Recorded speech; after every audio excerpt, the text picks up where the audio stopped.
Bonjour à tous. Donc, avec mon collègue Jacques Besselot de l'UMR Territoire, j'ai le plaisir de vous présenter rapidement le sujet « Connaître les structures équines d'après les bases agricoles ». En effet, quand on veut des références sur les différentes structures de la filière, souvent on fait appel à des sources différentes et on a du mal à mettre en cohérence les structures d'élevage, les entraîneurs, les centres équestres. Or, on s'est posé la question, comme on estime que le cheptel équin est pour plus de la moitié dans des exploitations agricoles, pourquoi ne pas se référer aux bases agricoles pour essayer de caractériser les structures équines. Donc, on s'est penché sur le recensement agricole 2010, où 55 000 exploitations détiennent 434 000 équins. Et sur cet échantillon, à partir des effectifs et des types d'équins, on a essayé de faire une typologie d'exploitation, ce qui nous a conduit à trouver 9 groupes distincts. Alors, je commence à vous présenter ce tableau par le haut. Donc, on a trouvé 4 groupes en rouge détenant des chevaux de selle, courses et poneys, et se distinguant par des cheptels moyens différents, variant de 18 à 109 équins, et une part des poulinières dans le cheptel variant de 10 à 62%. Ensuite, en vert, on a trouvé 2 groupes d'exploitation détenant principalement des chevaux de trait, dont le groupe 4 détenait essentiellement des poulinières.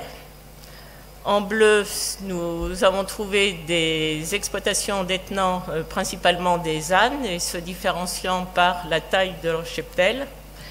Et en grisé, nous avons trouvé des exploitations qui se caractérisaient par des très petits cheptels, 3 équins en moyenne, et de tout type de race. Quand on s'est penché de plus près sur le nombre d'exploitations, on s'est aperçu que les 10 premiers groupes des chevaux de sang, selle, courses et poneys réunissaient 9 000 exploitations, mais détenaient à peu près 60% des cheptels recensés dans les exploitations agricoles. Et que toutes ces exploitations spécialisées, et que ces exploitations étaient pour moitié spécialisées en équins.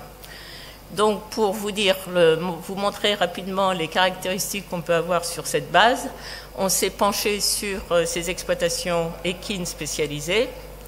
Quand on regarde de plus près les caractéristiques des exploitations qui ont au moins une unité de travail annuelle, donc on pourrait dire professionnelle, on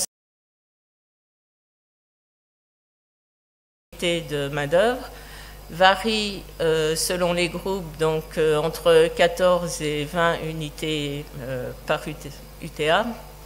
Si on regarde plus précisément dans chaque groupe, on s'aperçoit aussi que l'effet des types de races intervient dans le nombre d'équins par unité de main-d'œuvre. Donc, avec ces quelques chiffres, je suis sûre que je vous ai convaincu que les bases agricoles étaient intéressantes pour analyser les structures équines. Bien sûr, vous en saurez plus sur le poster. Et puis, nous sommes en train de poursuivre les analyses. Et nous attendons avec impatience le futur recensement agricole de 2020 pour appréhender les évolutions de ces structures équines. Et je vous remercie de votre attention.